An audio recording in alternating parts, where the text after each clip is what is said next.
Bismillah. We begin with Allah's name, asking for His help, for His blessings, and for His protection. Alhamdulillah. We praise Allah, we thank Him, and we glorify Him. Wassalatu wassalamu ala Rasulillah.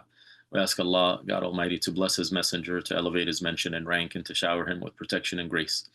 Welcome to this webinar after a long break. I do apologize. I believe I missed the whole month of September with you all. So I wanted to start off by apologizing. I know our sister Jacqueline started us off and asked about an update and where I was. She also was gracious enough to send an email while I was on leave, checking in and inquiring. So the fear was that I had left you guys, but I did not leave you. Just had a medical condition with a family member, and I was accompanying them. So we were actually in the hospital for a whole month, just over a month. So we were living there. That was our temporary residence. And now we have been discharged. We still are going for follow-ups, but we had been spending time there, and I could have possibly done some of the scheduled programs, but the situation did not permit it. The room was in constant monitoring, and we had the nurses and the physicians coming in and out. So out of respect for you all, I did not wish to have interruptions like that. And frankly, I was also not feeling too great living in the hospital, even though I wasn't the person experiencing the health condition. Is not the most pleasant of places, but it gives you a lot of appreciation. Gives you a lot of appreciation for God's blessings, for being healthy, and also for having the ability to leave whenever you want to. You know, my wife would say, so we would get some time to walk. Basically, in the middle of the hospital, there's a healing garden, what they call a healing garden, and she says, this reminds me of solitary confinement in prisons, and basically you get an hour in the yard. So we were making the most out of it. It was good quality time for us as a family. Of course, it was difficult because we have children, and the children were at home. We have family members that were taking care of them. But that's basically the update. So just really grateful for Jacqueline especially, but everyone else who asked or was wondering, and just wanted to start off by begging your pardon. I know a lot of you make time for these sessions, and you designate it out of your busy schedules so we can all learn together. And I'm so fortunate to have attendees and to have engagement and to learn with you as we speak on these different topics. So I definitely miss it. It's something that I look forward to week in and week out. And the whole month of September, basically, I was out of service, out of commission. So please forgive me. Like I said, I apologize. And hopefully we'll make it up to you all. And today's program is actually a continuation of our last month. So let's see, September we missed completely. August, I believe the first session in August, we had spoken about the Messenger Muhammad as one of the themes that we have, which is the messengers of God, stories of the messengers of God. And the most important story of all of these stories is the story of the Messenger Muhammad, because he is the final messenger of God. And he is someone that is a must to know for us to have salvation, meaning us in these latter days. He is the final messenger of God. And you all know, when you came to Islam, when you embrace Islam, you had to say the statement of faith, the testimony of faith, the Shahada. And the Shahada includes two names, basically: the name of the one true God, Allah, and the name of his final messenger, Muhammad. And the Shahada would not really work if we don't have intimate knowledge of what we are saying, and if we don't believe in what we are saying. So yes, a lot of us may have known about God even in our previous lives, meaning before we embrace Islam. We had a concept of God, and what Islam does is it tries to fix that concept. But many of us already believed in God. One sister said to start us off, she didn't know one particular aspect when she was Catholic. So Catholics believe in God, God the Creator. It's not the correct depiction of God because they attribute a son to him and a trinity and so forth. But nonetheless, many people know God. But then when it comes to the Messenger Muhammad, many people are actually not aware of him, but he is the path to God for us who come in the latter, the end of times. So there is no messenger after him. So he becomes the vehicle by which we get to recognize God properly. So everything we learn about God came to us through the Messenger Muhammad. It came through the revelation that God sent to him, which is the Quran, the final scripture, the final testament. And it came through his teachings, what's known as the Sunnah or the Hadith literature, which expounds and explains and gives a commentary on the Quran. And it was the lived example of explaining the Quran and applying it in real life. So that's why I believe that is one of the most important subjects that we can cover.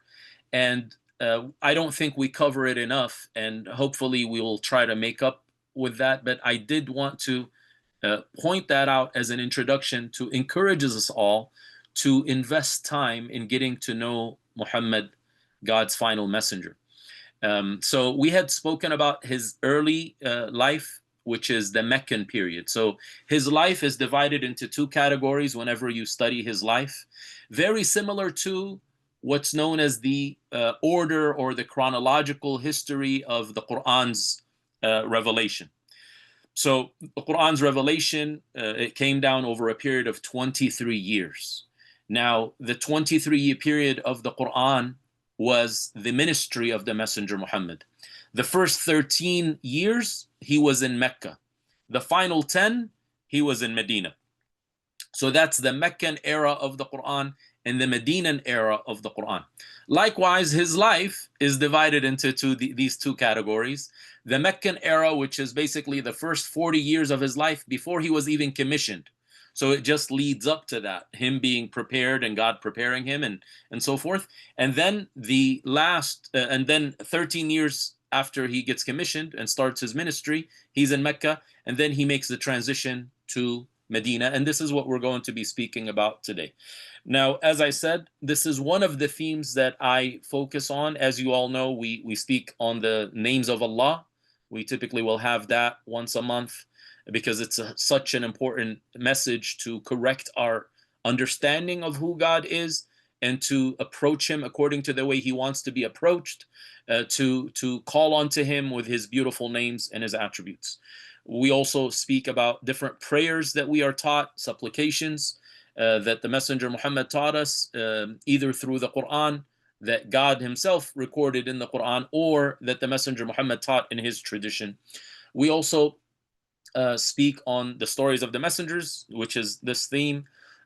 We speak about connecting with the Quran. So basically going into some passages and trying to connect with them on a deeper level. We also have some section on the virtues of certain sections of the Quran and basically commentary of that. So those are the primary topics in Islam. If you know the big picture of Islam, and actually the big picture that all the messengers of God came with, it revolved over three matters. The first one is God. The second thing is the message from God, i.e. the messengers. And the third thing is preparing for the next life. Okay, so those are the three beliefs that all of the messengers of God came with throughout history. And then all of their teachings revolve around these three matters. So God, that's why we speak on the names of God. It's to get to know him properly, who is God and who God is not. Okay, then the message from God and the messengers. So the messengers are the individuals who brought us the message from God. It's very important for us to get to know them, to get to know the response of their peoples, and also to get to know the message that they brought. So in our situation, the message that the Messenger Muhammad brought was the Quran, the revelation from God. And then the afterlife, belief in the afterlife is basically, what do we do with the first two things? If we believe in God properly and we follow his messenger and we put the revelation into effect, we will receive salvation and we will be successful in the next life. If, however, we fail to do so, we're going to deal with the consequences of that. And that's why the whole of Islam revolves around the Shahada. Don't underestimate the statement that you said when you embraced Islam. This statement is a key. It's the key to paradise. But the scholars say that every key has teeth that have to fit into the lock.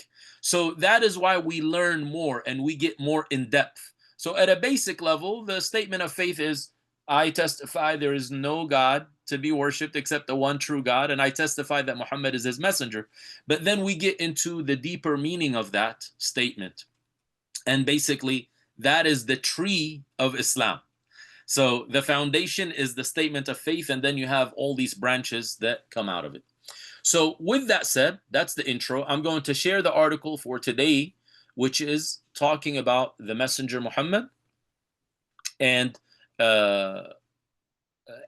learning more about him. So this is what we covered last time. I'm just going to share this quickly.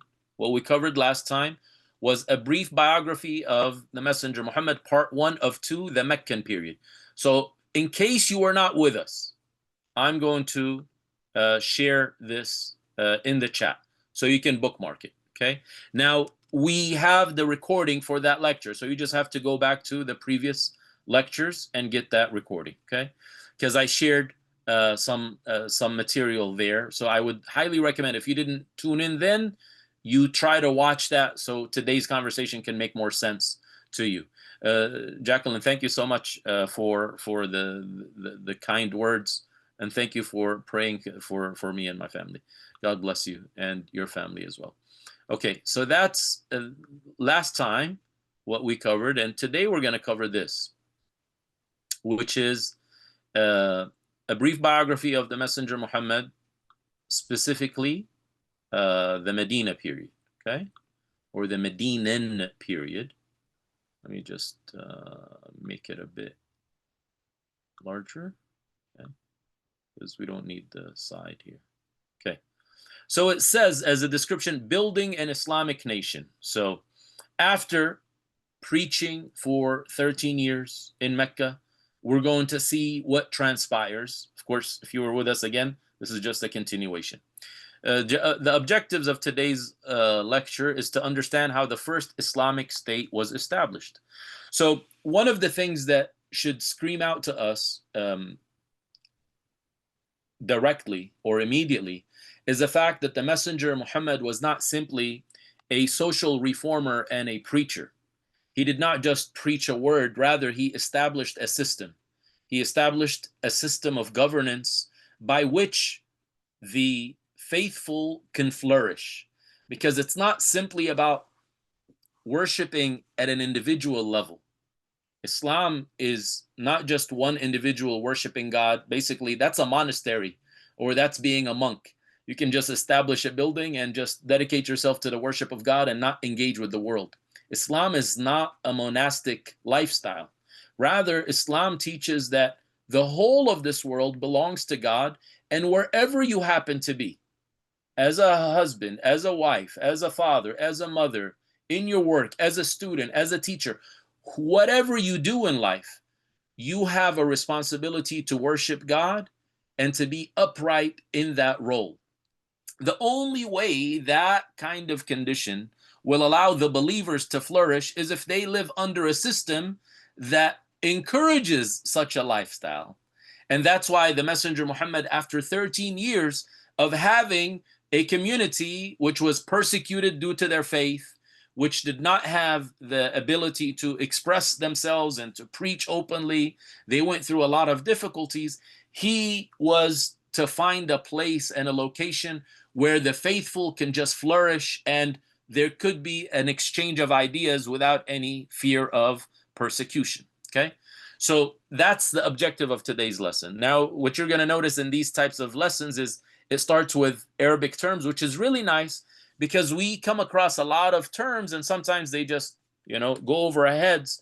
And I never like using Arabic terminology. If you notice when I speak, I try to translate everything and try to break it down. And sometimes the translations I choose are not the common ones. So hopefully I'm not causing more confusion to you guys. But Arabic terms that will appear in today's article. Hajj. So that's the pilgrimage to Mecca.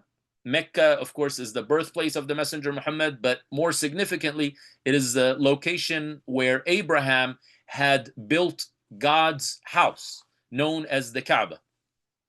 And since the time of Abraham, he built it with his son Ishmael. Since that time, he was commissioned and he was commanded by God to announce to people to come and visit that house in a pilgrimage. And that's where we get the ritual of Hajj from. And Hajj was not limited to Muhammad's teachings. All of the messengers of God performed Hajj after Abraham. When Jesus, the Messiah, Jesus Christ, comes back in the end of this life, in the end of this world, he will also perform the pilgrimage to Mecca. Okay? So the Hajj is very significant. So it says a pilgrimage to Mecca where the pilgrim performs a set of rituals. The Hajj is one of the 5 pillars of Islam. You've heard about that when you learn the basics of Islam. One of the teachings is to perform the pilgrimage to Mecca for those who are physically and financially able to, which every adult Muslim must undertake at least once in their lifetime if they can afford it and are physically able. So that's a very short definition of Hajj. Okay? Umrah. That's a pilgrimage to the holy house of Allah in the city of Mecca. Again, it's very similar to Hajj.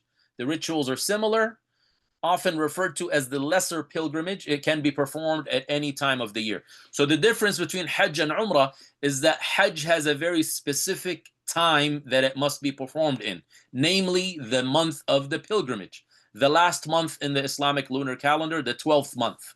It's actually 5 days. From the 8th day, so you count 5 days after the 8th day. You got 8, 9, 10, 11, 12.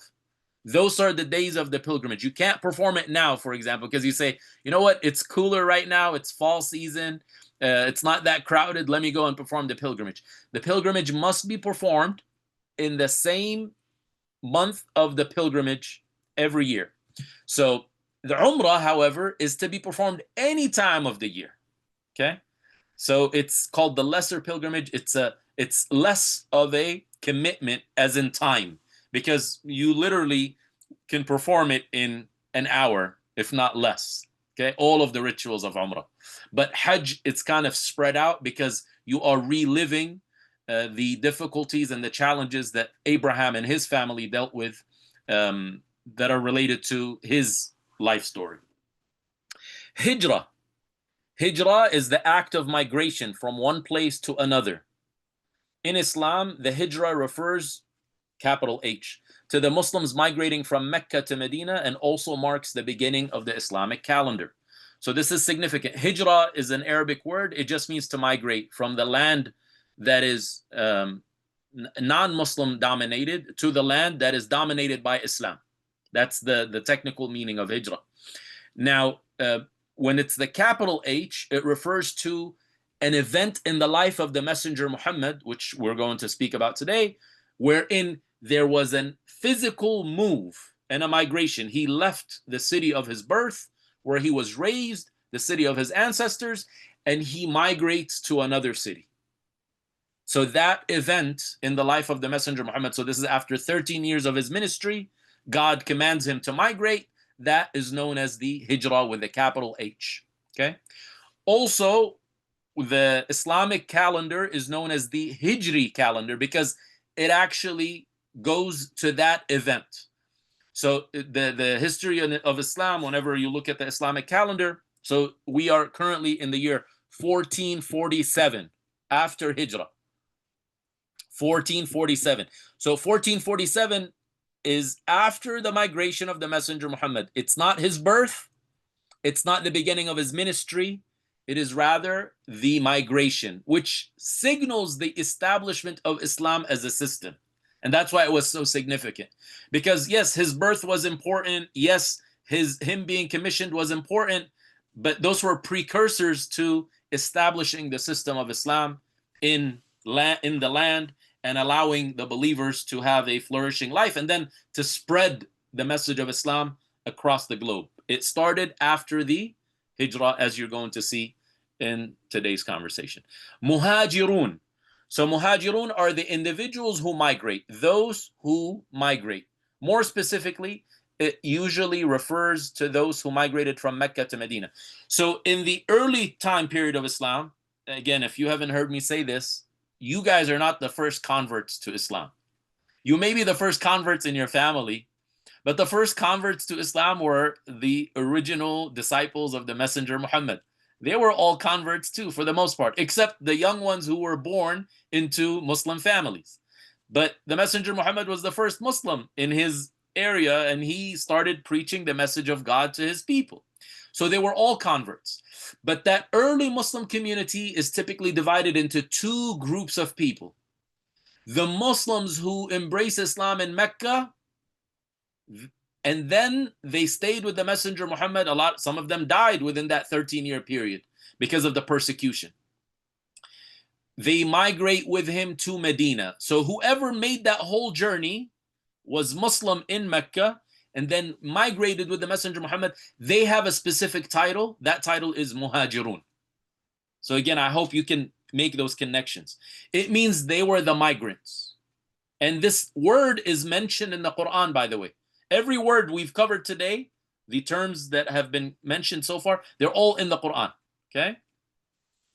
So, or at least the derivative of the word is in the Quran. So the migrants, these are not economic migrants. You know, like in America right now, when we talk about migration, when we talk about immigrant rights, a lot of it has to do with what? Economic migration, especially from the southern border. And yes, we may have some political asylum seekers, right? So that is what political migration. And America originally, meaning the United States, before it was the United States, the colonies, it was a migration for religious purposes. The persecuted groups of Christians in Europe, in the Britain at the time, and Western Europe more generally, they made their way, and they were called the Pilgrims, if you remember. If we've studied U.S. history, they're called the Pilgrims.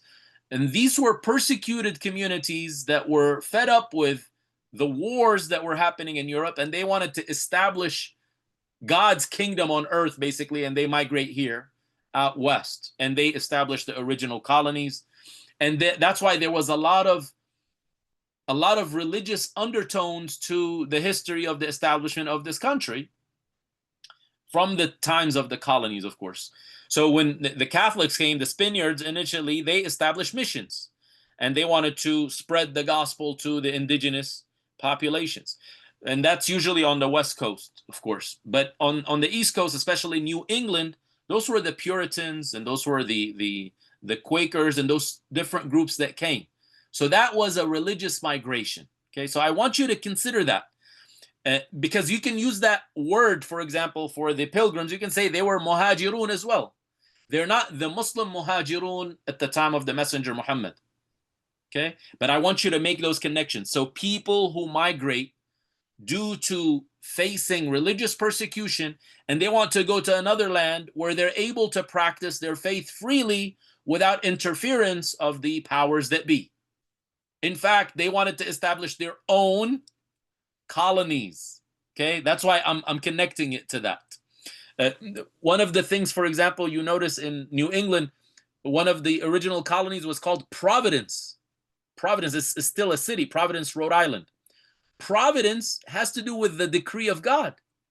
So it's basically very connected to religious terminology. Okay, so that's the Muhajirun. The singular would be Muhajir. One person is a Muhajir.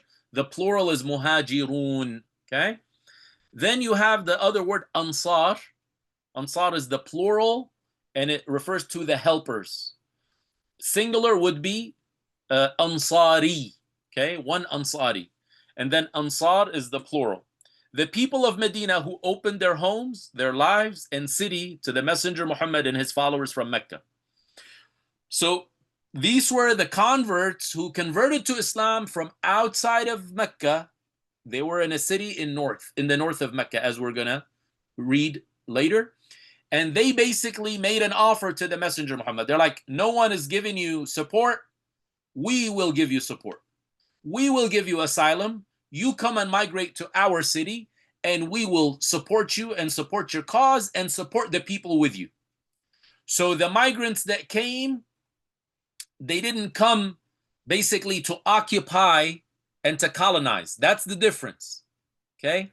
They came because they were actually invited. Like if you know the story of America and the colonies, the natives did not invite the colonists to come over. The whole story of Thanksgiving, which is coming up, in 2 months, is a farce. It's all fake. So these people came uninvited. Now, in the life of the Messenger Muhammad, he did not relocate without an invitation.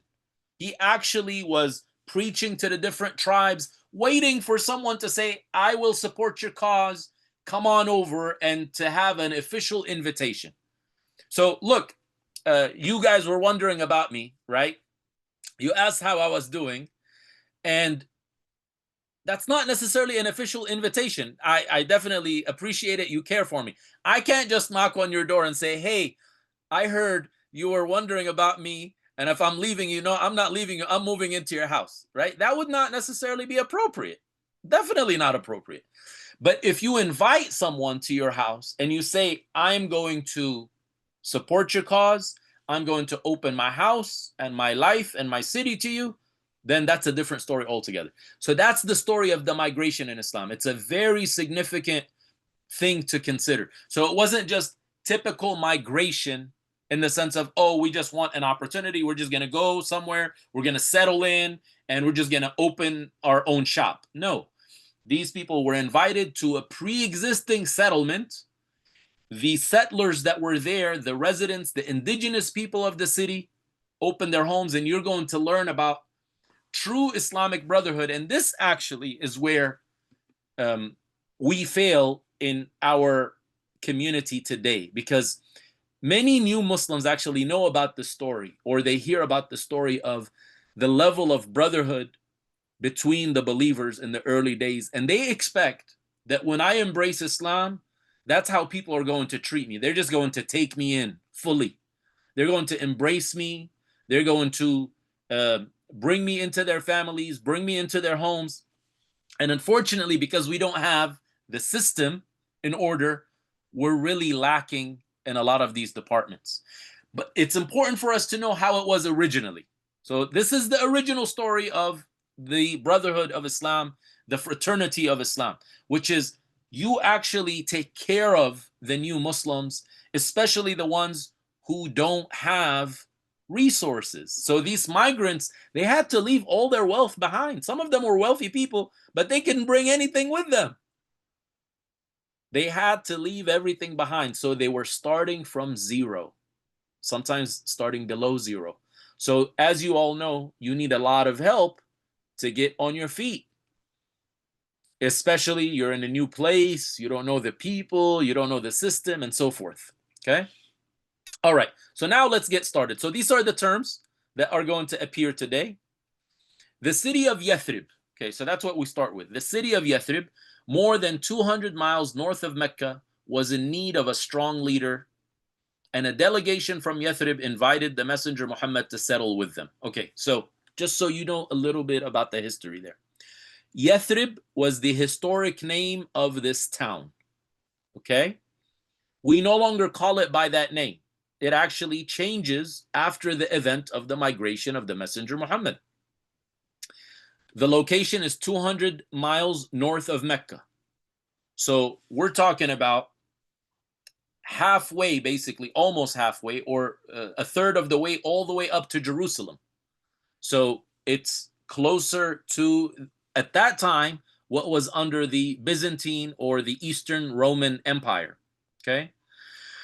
So they were in need of a strong leader. Why do you think that was the case? So historically, there were two primary tribes in Medina. They were known as the Aus tribe and the Khazraj tribe. You don't need to memorize that right now. But those two tribes had been battling it out and being in wars for many, many years. And a lot of the elders and the leaders had been wiped out in this war. The constant skirmishes, basically turf war. If you're familiar, again, in America, we got gangs. So in the US specifically, when I say America, because again, people from South America get offended when we say America and intend the United States of America, because both are called the Americas, right? When we were studying in Medina, and our colleagues from South America would hear us introduce ourselves, and we say, oh, we're American. They're like, what do you mean you're American? You are United States nationals. We are American. We're all American. So just to be accurate and not to offend anyone, but hopefully you understand what I'm saying. So there were turf wars in this town. Basically, the two main gangs, families, were fighting over turf, over control of resources and so forth. So, and these are people who were pagans. Remember that as well. So the people there are pagans. They are idolaters. That's the indigenous population. Also, there was a settlement of a Jewish community in Medina. Actually, multiple tribes of Jews. And they were involved, just like they are in many parts of the world, they were involved in financial matters. So they were rich. They had a lot of resources. They were into business. And basically, they were kind of in between the two tribes. They were a minority, but they felt superior because they're like, we have scripture from God and you guys are Gentiles. Again, if you're familiar with the Bible, you know the difference between a Jew and a Gentile. So the Jews see themselves as superior. They're God's chosen people. And that's universal. And so they were looking down upon these pagan Arabs and saying, you guys are so petty, but at the same time, look, we're in control of the resources in your town. So go ahead, knock each other out, kill each other off, and we're the ones who can win. So there's a lot of history there as well. So I want you to have a background about the location. Okay, so now you know the geography. It's Central Arabia on the west coast. It's a city that has two primary tribes of the Arab population, and then it has some settlements of the Jewish tribes who had migrated there. Okay, so these people, some of their youth, they were going to the pilgrimage, and they met the Messenger Muhammad in the pilgrimage where he was preaching to the different tribes and the different delegations. And they liked what they were hearing. They're like, one God instead of all these deities, all these false gods and idols and statues. And this guy is very honest and, you know, seems like his own people don't want him. Well, why don't we invite him over and we take advantage of this? He's telling us we're going to have success in this life and the next. Well, we have nothing to lose. In fact, we have everything to gain. And that's how the delegation invited him to come and settle with them. So that's the background, okay? In return, so look at what because there was a deal now. It's not just, oh, come on over, we invite you over. No, he wasn't just interested in a place where he can simply worship God. He wanted genuine buy-in. He wanted people to buy into his mission. He's not a selfish person. He didn't just say, oh, just give me the ability to worship God and I'll be satisfied. No, he wants to establish a system where everyone can worship God. Okay? So in return, these young people from Yathrib pledged to worship Allah alone. So basically, they pledged to leave the ways of their ancestors, to leave paganism, to leave idolatry, to leave the religion of their forefathers, to obey Muhammad, which is, again, the second category or the second part of the statement of faith. You worship the one true God and you obey his messenger. And to defend the messenger Muhammad and his followers to the death. Meaning, that's it. It's a pledge. It's a blood pledge. A faith and blood pledge. We are pledging that we were fully buy into your mission and we will support you, even if that means we're going to go against the whole world. And in fact, in their time, they were going to go against all of Arabia because all the other tribes rejected the message. Remember, in the pilgrimage, he would go and visit the different campsites and invite people. And these were the only ones who said, we will take you in. And he told them, guys, this is not a simple matter. The Arabs are going to go against you because you're going to challenge their system of existence. And they said, so be it.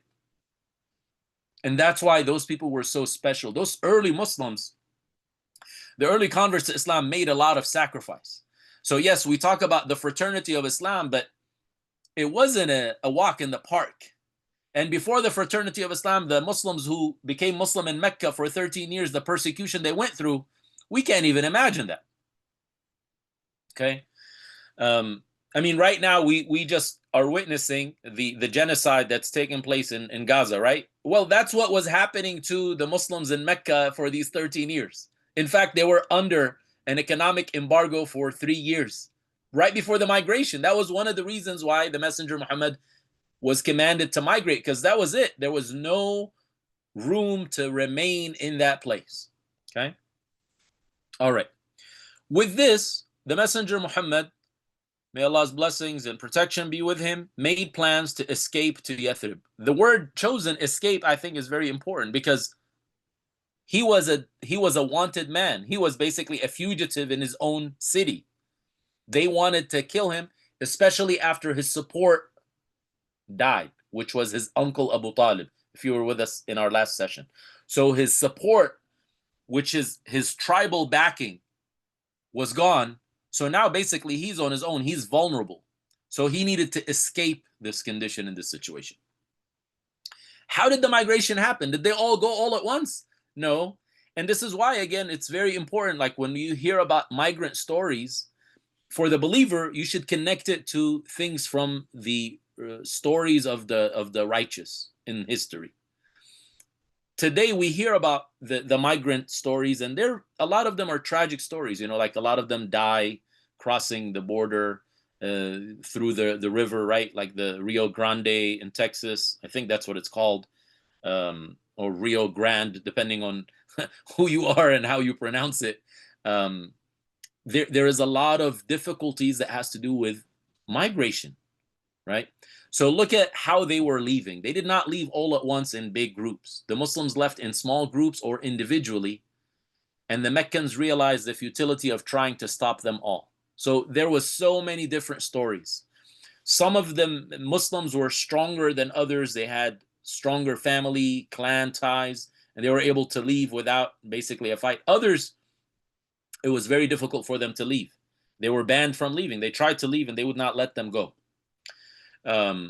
So they decided to put their plan to kill the Messenger Muhammad into action. So they're like, look, we're not going to be able to stop all these guys. So what should we do? Just eliminate the head.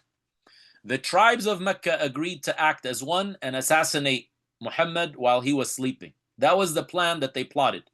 Okay?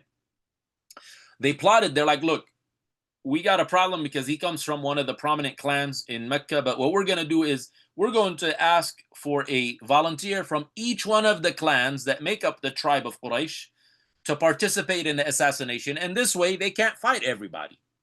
So basically his blood will be lost. In that way, no one person or clan can be blamed, thus sparking off a war of vengeance.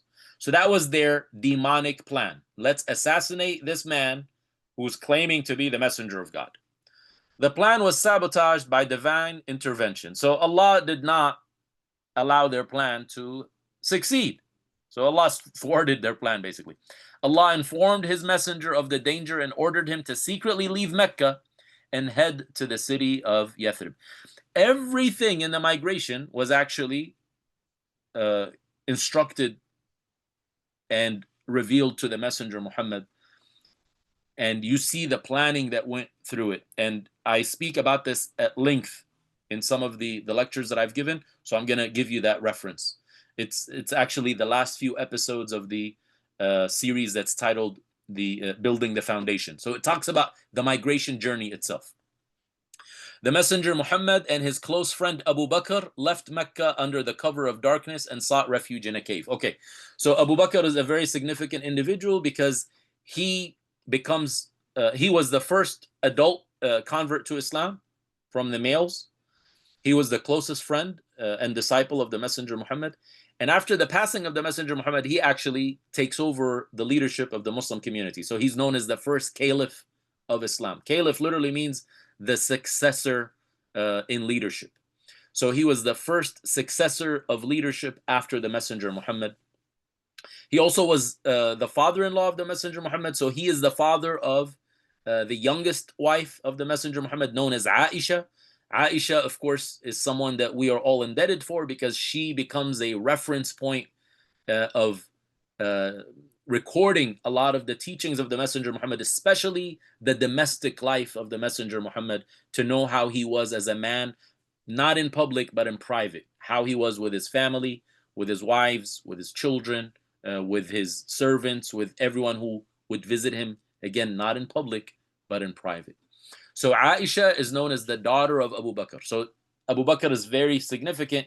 And of all the people, the Messenger of God chose him to travel with on this journey. And he actually financially sponsored the trip because they needed 2 camels for the journey and they needed resources for the journey. It wasn't an easy journey and they did not take the regular path.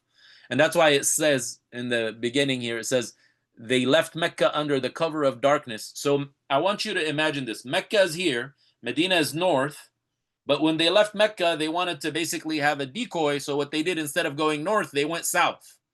And the cave they sought refuge in was in the south of Mecca. You can still see it until today. It still remains there in Mecca. Their flight to Medina is an eventful and inspiring story that will be covered in detail in future lessons, God willing. Okay, the story is also actually mentioned in the Quran in brief. Remember, I told you one of the references of the life of the Messenger Muhammad and his ministry is the Quran itself. It's actually the primary reference. So in the Quran, God speaks about this particular event. It says, ثَانِيَ اثْنَيْنِ إِذْ هُمَا فِي الْغَارِ, one of 2 people, or the second of 2 people, while they were in the cave. This is referring to Muhammad and Abu Bakr. إِذْ يَقُولُ لِصَاحِبِهِ لَا تَحْزَنْ, as he says to his companion, don't be sad, don't be down. إِنَّ اللَّهَ مَعَنَا, for surely God is with us. فَأَنزَلَ اللَّهُ سَكِينَتَهُ عَلَيْهِ, so God sent down upon them his tranquility. And they felt a sense of peace, although they basically had bounty hunters after them the whole trip, who actually stood above their heads when they were hiding in the cave, and they couldn't see them. Somehow God blinded them. They couldn't see them, although they were so close to them. Okay, so that story is very eventful, as it said, so we're not going to get into the details at this time. The city of Yathrib was soon to become known as Medina. Okay, so Medina literally means city. In Arabic, Medina means city. So it has a lot of nicknames. The city of light, call it Al-Madinatul Munawwara. The light of what? The light of revelation. The light that Muhammad brought. God sent Muhammad from Mecca to Medina. Well, what did he send him with? He sent him with the light of the Quran. So that's why it's known as the illuminated city. Okay? The city of light. The illuminated city. Al-Madinatu al-Munawwara. Literally, the illuminated city. Possibly in recognition of the light the Islamic nation would bring to the world. So there is many different interpretations of why it became known as the city of lights, but I think the most important factor is God's words. The Quran itself is light, as God describes it in the Quran. So light comes and shines over darkness, and from there, the Quran and Islam spread to the rest of the world. When the Messenger Muhammad and Abu Bakr finally reached the city of Yathrib, there was great celebration. This journey is known as the Hijrah. Okay, so that when we say Hijrah with a capital H, we're referring to this particular Hijrah, which is the Messenger Muhammad himself migrating, which was preceded by small groups of the early Muslims from Mecca migrating as well.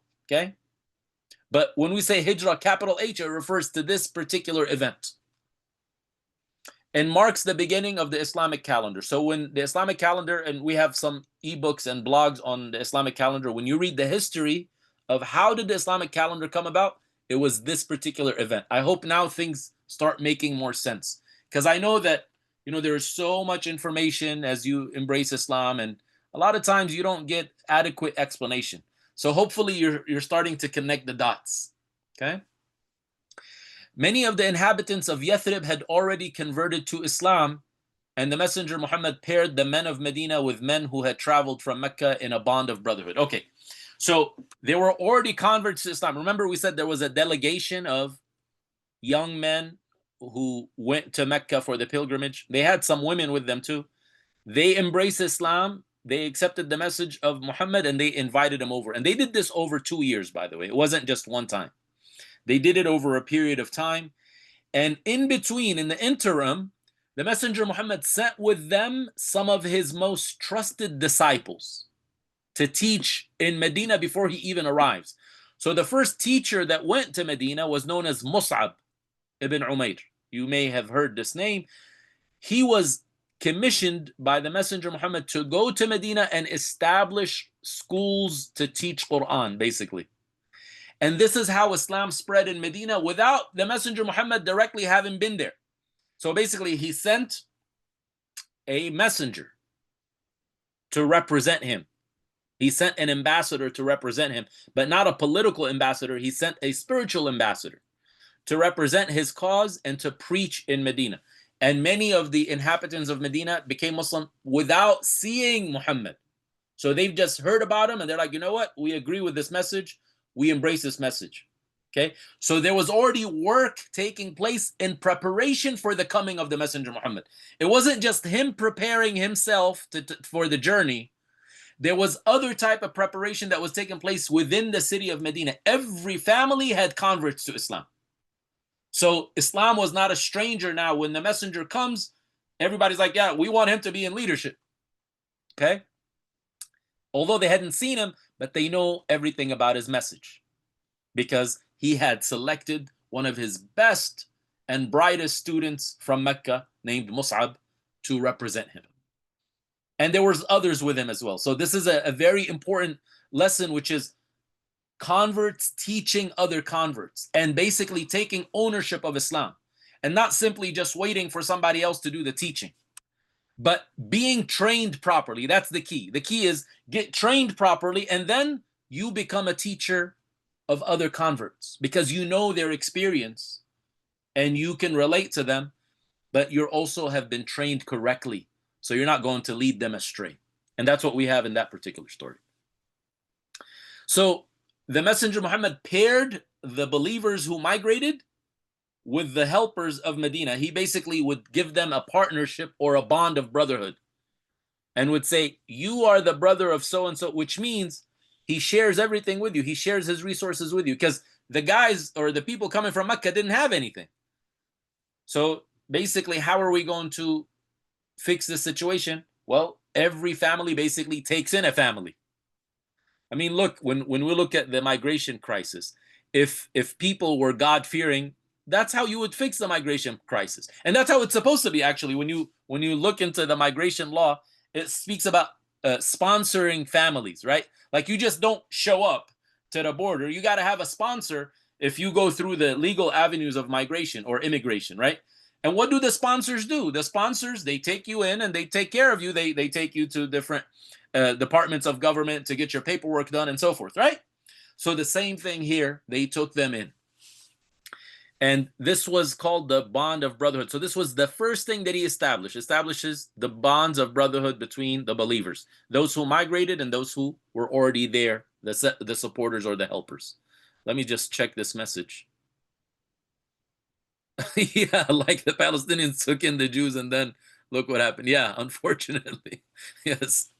Okay.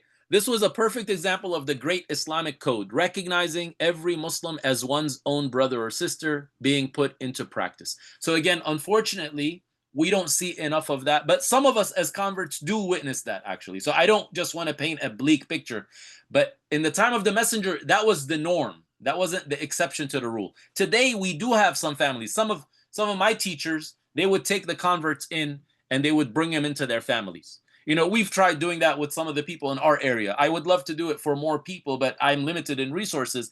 But basically, to let the person who embraces Islam know that they have a family in Islam.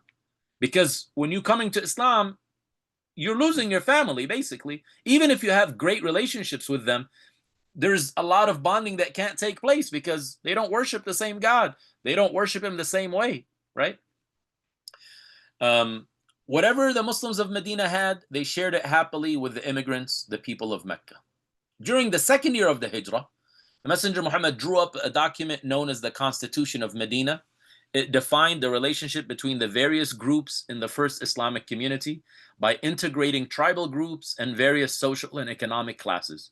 It was a document imbued with the Islamic concepts of social justice and religious tolerance. In that same year, the direction of daily prayers was changed by divine order from Jerusalem to Mecca, thus marking Islam as a monotheistic religion quite distinct from Judaism and Christianity. So you see a lot of the regulations of Islam start taking place after the migration. And that's why I tell a lot of converts, I say, look, you guys are coming to Islam now, you see Islam as a final product or a final package. But Islam came gradually. And likewise, in your life, you're going to have to get into it gradually as well. So recognize that gradualism is part of the process. It's growth.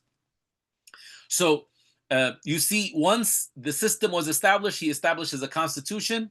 So this basically becomes a way of how do you deal with the different groups there? You got Muslims, you got Jews, you got pagans. Well, how are they going to deal with one another?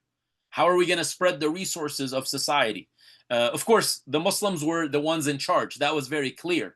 So I don't want anyone to get the wrong impression that, oh, this was all about equality and, everybody's the same. No, not everybody's the same. If everybody's the same, then you got a messed up system.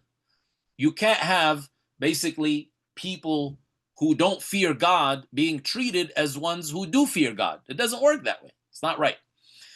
So in that second year, like we said, the direction of the daily prayers, the direction of Salah was changed, what's known as the Qibla. So for the first 15 years of the ministry of the Messenger Muhammad, they were facing Jerusalem. And this is, again, the significance of Jerusalem. Like a lot of times people are like, man, why do you guys make such a big fuss about Jerusalem? Well, that's our first direction of prayer. Like, that's a very important place for us. That's one of our spiritual headquarters. The Islamic spiritual headquarters is Mecca, Medina, and Jerusalem. So it's not something that is to be taken lightly. Like it's not something that is up for grabs. It's a very significant place for us. But that change basically. So what happened there is the hope was that once the Messenger Muhammad would come to Medina, the Jews would be the first ones to accept him because they were awaiting the coming of the Messenger of God that was foretold in the Torah. But when he came, they're like, oh, he doesn't come from the right bloodline because they're racists. We said earlier, they have something called supremacy. I mean, they're the ones who started this racial supremacy issue. So they feel superior to others. They're like, oh, he's not from the children of Israel. And it's like, well, he's the son of Abraham, guys. Oh, no, he doesn't count because he comes from the other line, the line of Ishmael, and we don't accept that. So that shows you that they're not necessarily servants of God. They serve their own bloodline.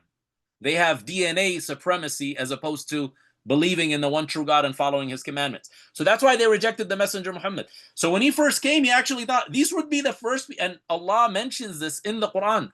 The Jews used to tell the pagan Arabs in Medina, in Yathrib, they would be like, a messenger is going to come and we're going to partner up with him and kill you guys because you guys are pagans and you worship idols. But when the Messenger Muhammad came, guess what happened? They did not fulfill that. And in fact, it was the pagans, the Gentiles, who accepted the Messenger Muhammad. Crazy story. So again, the conflict is not a new conflict. It's not a political conflict. It's an ancient conflict. And it just manifests itself in different ways. So just, again, keep all that in the back of your mind as you look at the world and see everything that transpires. Okay? So God Almighty wanted to make a distinction. He's like, okay, well, you guys are not just like the Jews worshiping towards Jerusalem. We're going to make a stance. And he changed the direction of Salah to the Kaaba, the house that Abraham built. Because the house in the temple in Jerusalem was built by the messengers of God, but it wasn't built by Abraham. Okay. Anyway, a few Medinan families and some prominent figures held back. So there were some people who did not accept the message of Muhammad, but gradually all the Arabs of Medina embraced Islam. So that took time though. We said 10 years. Nevertheless, tribal and religious divisions remained. As the Messenger Muhammad integrated the new Islamic community, the Muhajirun and the Ansar, the migrants and the supporters, the enmity between Medina's Jewish community and the newly founded Islamic order grew. So did the enmity between the Meccans and the Muslims. So now you got multiple enemies. You got this new community that's made up of migrants and supporters. So made up of migrants and indigenous people, okay? Those are the Muslims. You got pagans in Medina, but they're not that powerful anymore. You got Jews in Medina who hate this new system because the bond that was established, they were no longer fighting. The Arabs of Medina was no longer fighting once Muhammad came. The wars ended. They could not actually get in verbal disputes anymore. Whenever they would get into verbal disputes, the Messenger Muhammad would rebuke them. He would say, Muslims don't talk like this to each other. You don't call each other names. You don't look down on each other. So the Jews are like, wow, how are we going to take advantage of their division if they're united? So that was the enmity they had. Then, of course, the Meccans who did not accept Islam, they're having enmity with this new community and they wanted to destroy it. The Messenger Muhammad did not want to march against either group until permission from Allah was granted. So that's why the Muslims were actually commanded to hold back. They couldn't fight. Although they established a system, they're a community, and they were prevented, they were prohibited from fighting when they were in Mecca, by the way. Like a lot of times people are like, well, they were persecuted. Is it because they were weak? No, these were soldiers. These were warriors, but God did not allow them to fight back in those 13 years when they were in Mecca. And they followed the commands of God. It wasn't up to them. It's like, oh, well, I feel like I want to do something. No, you don't feel it. This is not about feelings. This is not about emotions. This is about, do you fulfill the command of God? So even after the migration, the establishment of the new order, he still held back because God had not given him permission. And that's documented in the Quran. It's very clear where God says permission has been given to those who were persecuted. That's the permission to fight. They had no permission before that to even fight in self-defense. And that's why in the period of persecution, many Muslims were martyred. They died in that situation. When the Muhajirun migrated from Mecca to Medina, many of them were forced to abandon their homes and their properties were confiscated. The chiefs of Mecca used the confiscated money in trade and business. In 1624 CE, Muslims came to know of a trade caravan belonging to the Meccan chiefs, which would pass through a trade route close to Medina. I'm going to pause here, and we will continue this in another session because we still have quite a ways in this article, because now this is when things get hot, okay? So the Messenger Muhammad was not allowed, along with his community, to fight back. But that also comes to a change. Remember, I said in Medina, a lot of developments happen. So in Medina, they were allowed to fight back. And that's what we will continue on next time we meet each other, because our time is up and I want to be respectful of our time. And I want to open it up for questions right now. So if anyone has any questions, feel free to ask them. I'm going to drop this link as well, so all of you can have it. And I'm going to also share the other references I mentioned. Okay. Maria Williams says, send scriptures. I don't know what that is in reference to, so please share that. I don't know what you're referring to, so please tell me what you're referring to, please. Okay. Let's see. I said building the foundation.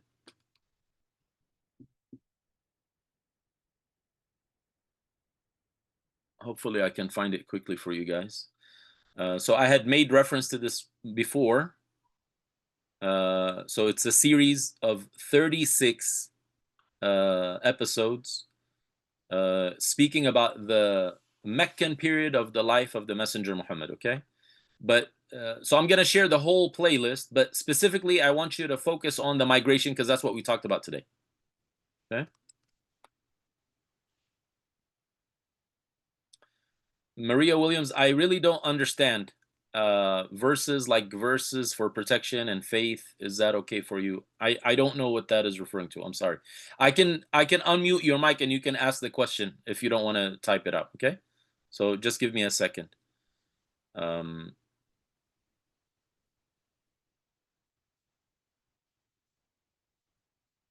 Okay, so you have basically the Prophet's migration.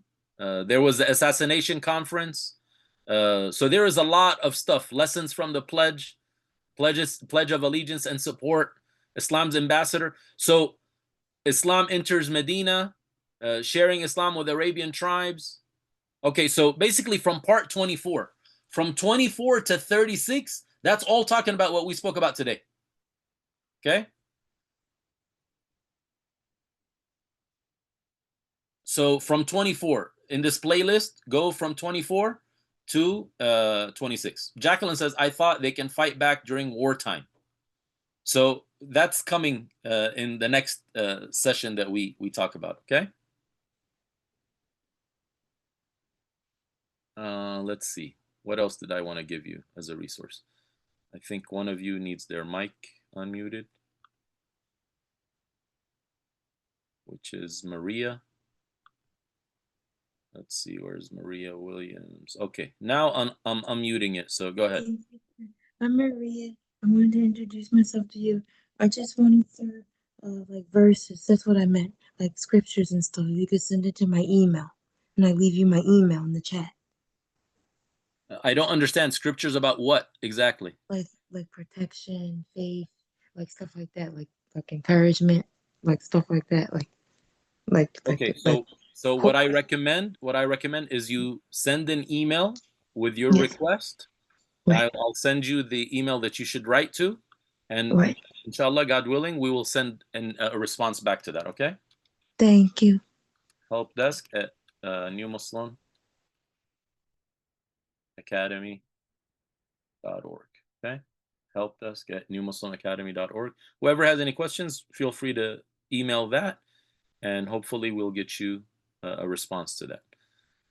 But it's difficult for me to do so, from here, because I don't even have your email. Even if you send it to me, it's gonna be difficult for me to do that after the session.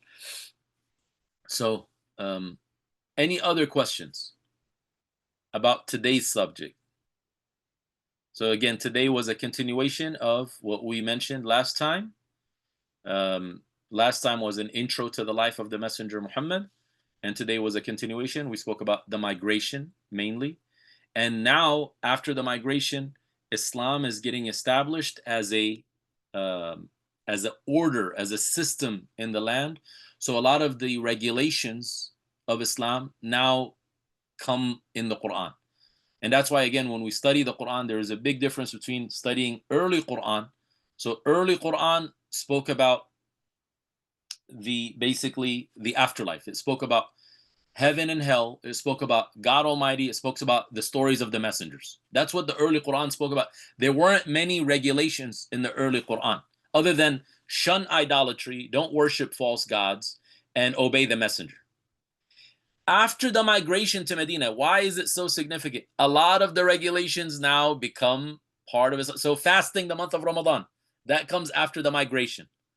The pilgrimage comes after the migration. Zakah comes after the migration. The attire, the dress code, that comes after the migration. A lot of the rules of engagement in buying and selling, that comes after the migration. Dealing with non-Muslims, that comes after the migration. So many of the rules and the regulations come after the migration, and you're going to see that. We'll give some examples of that.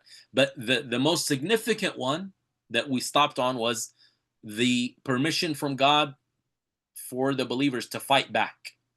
Because for the first 15 years of the ministry of the Messenger Muhammad, they were not allowed to even defend themselves, basically. And that's why a lot of them were severely beaten and persecuted, and they had migrated. We said there was the early migration to East Africa, and then eventually this migration to Medina, which established not just a safe haven to worship God that was available in East Africa, because they had a Christian king who allowed them to worship God freely. But now Islam itself was established because the people of Medina, they bought in. They had complete buy-in of the mission, and they said, we will support you, and we will defend you, and we will spread your message too. Okay? So that's our conversation from today. Jacqueline, you have your hand up, so let me unmute your mic. Hi. So I was told that during Ramadan, if you make an effort to go to Medina, you get more credit for that. So the question is, during Ramadan, so the month of Ramadan is the month of fasting. If you go to Medina in the month of Ramadan, you get more credit. So what we have going to Mecca to perform Umrah in the month of Ramadan. There is some narrations that say that you will receive a reward similar to the reward of Hajj. So you know how we said Hajj is the major pilgrimage? Yes. So it's got an amazing reward. Umrah also has an amazing reward. But Umrah, when you perform it in Ramadan, the reward for it becomes very, very great. Now, it still does not remove the obligation for you to perform Hajj. As far as going to Medina is virtuous all the time, because we have a teaching that says whoever performs Salah in the mosque of the Messenger, the reward for that particular Salah will be multiplied by 1,000 or 100,000. Sorry. Okay. I'm sorry. So whenever you go to Mecca and perform Salah, it will be multiplied by 100,000, the reward.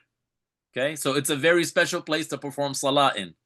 When you go to Medina and you perform Salah in the Prophet's Mosque in Medina, you will get 1,000 times credit for Salah. So your Salah here, like I'm in California, the same Salah I perform here, if I go to Medina and perform it, it will be in the Prophet's Mosque, it will be multiplied by 1,000 times. So that's the credit that I get. And of course, Ramadan just being a very special time, then all the acts of worship that you're performing in Medina will also get multiplied. So that's the credit that you may have heard about. I hope that clarifies the question, or is a good answer for your question. No, that makes sense. I'm just wondering for those who want the credit, but financially or family situation or other situation that would not allow them to do it. Yeah, so it's not an obligation to do this. Okay, so this is something that's virtuous, which means it's good if you're able to do it. If you're not, then at least have the intention to do it, and God will reward you according to your intention. You know, when you're dealing with God, God is very generous. Yes. Even if you're not able to perform something, if you have the genuine intent that if I had the financial ability and the family condition that allows me to go, I would go, then God would reward you for it. Okay. And if you truly have that intention, it means, let's say you get money somehow or your family condition changes. Are you going to go? So that's how we know how honest and genuine the person's intention is.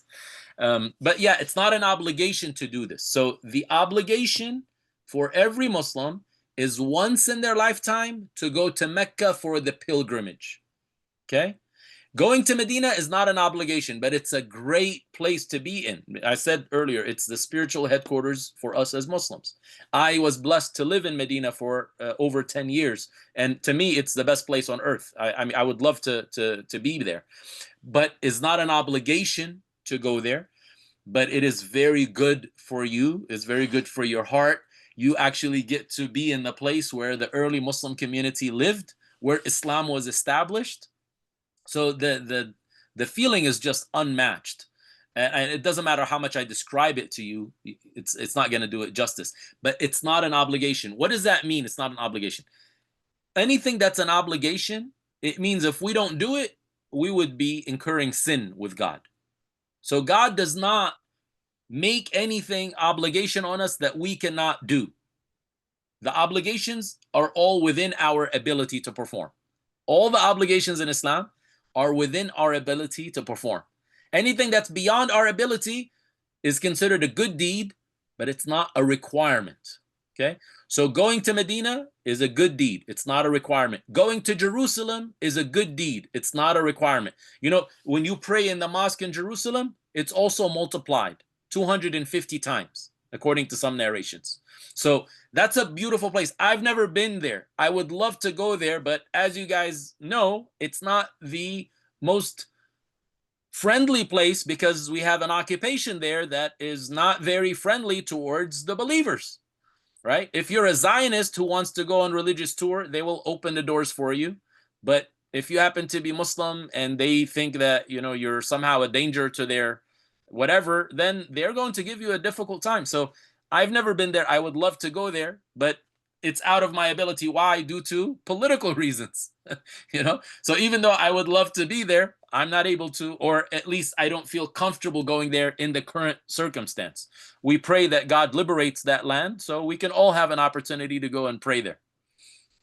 Amen. Make sense, Jacqueline?